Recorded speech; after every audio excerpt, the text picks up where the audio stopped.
Mr. Widemouth.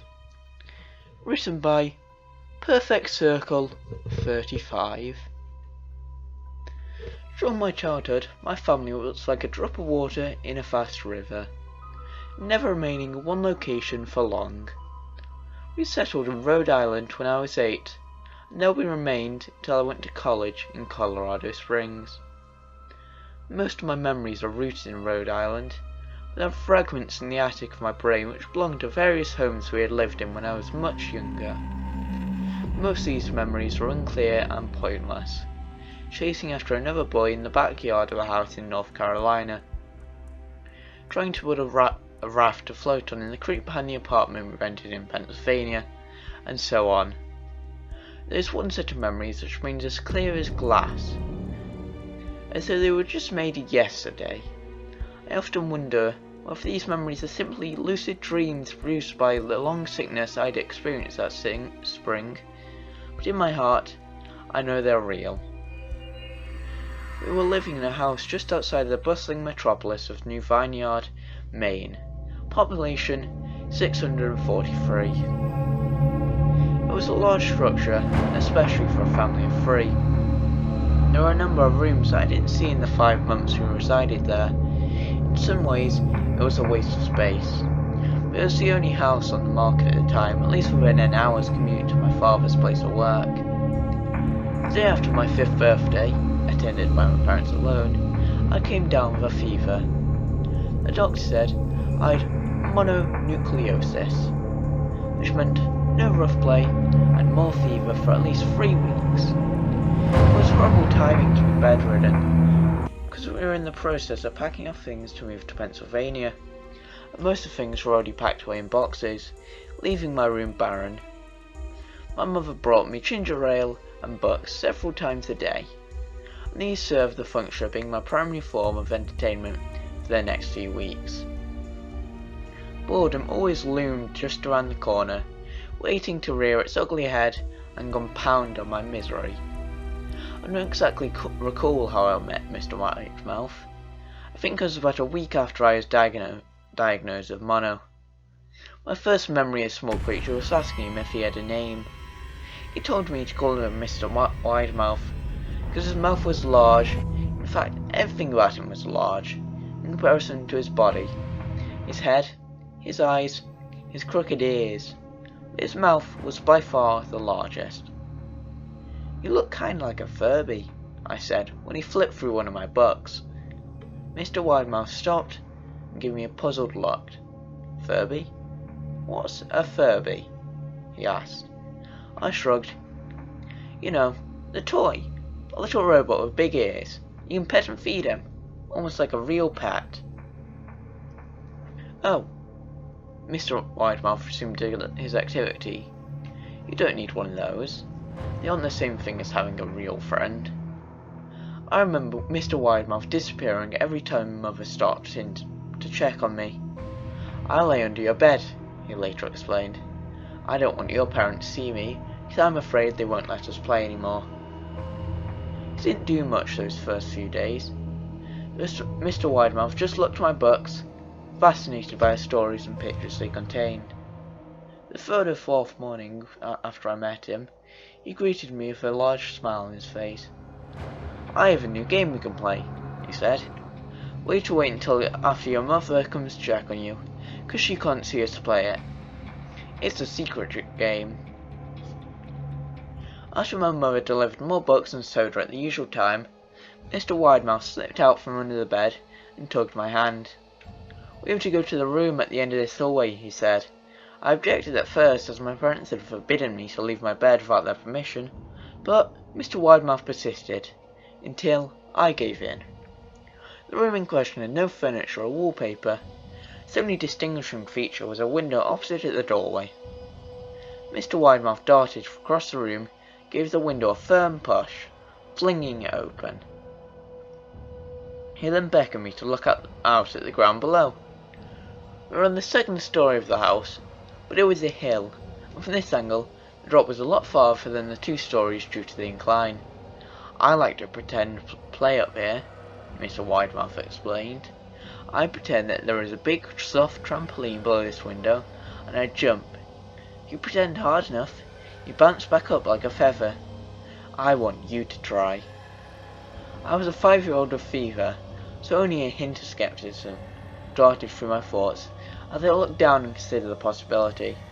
It's a long drop, I said. That's still part of the fun. It wouldn't be fun if it was only a short drop. If it were that way, you may as well just bounce on a real trampoline. I toyed with the idea, picturing myself falling through the thin air to bounce back to the window by some unseen thing of human eyes. But the realist in me prevailed. Maybe some other time, I said. I don't know if I have enough imagination. I could get hurt. Mr. Widemouth's face contorted into a smile, but only for a moment. Anger gave way to disappointment. If you say so, he said. He spent the rest of the day under my bed, quiet as a mouse. The following morning, Mr. Widemouth arrived holding a small box. I want to teach you how to juggle, he said. Here are some things you might use to practice, before I start giving you lessons. I looked into the box. It was full of knives. Parents will kill me, I shouted, horrified that Mr. Widemouth had brought knives into my room, objects that parents would never allow me to touch. I'll be spanked and grounded for a year. Mr. Widemouth frowned. It's fun to juggle with these. I want you to try. I pushed the box away. I can't. I'll get in trouble. Knives aren't safe just thrown in the air. Mr. Widemouth frowned, deepened into a smile. He took the box of knives and slid on my bed, remaining there for the rest of the day. I began to wonder how often he was under me. I started having trouble sleeping after that. Mr. Widemouth often woke me up at night, saying he put a real trampoline under the window, a big one that I couldn't see in the dark. I always declined and tried to go back to sleep, but Mr. Widemouth persisted. Sometimes he stayed by my side until early in the morning, encouraging me to jump. He wasn't so fun to play with anymore. My mother came to me one morning and told me I had her permission to walk around outside. She thought the fresh air would be good for me, especially after being confined to my room for so long. Ecstatic, I put on my sneakers and trotted out to the back porch, yearning for the feel of sun on my face. Mr. Widemouth was waiting for me. I have something I want you to see, he said. I must have given him a weird look, because he said, It's safe, I promise. I followed him to the beginning of the deer trail, which ran to the woods behind the house. This is an important path, he explained. I've had lots of friends at your age. When they were ready, I took them down this place, to a special place. You aren't ready yet, but one day I hope to take you there. I returned to the house, wondering what kind of place lay beyond the trail. 2 years later, 2 weeks after I met Mr. Widemouth, the last load of our things were packed into a moving truck. I would be in the cab of that truck, sitting next to my father for the long drive to Pennsylvania.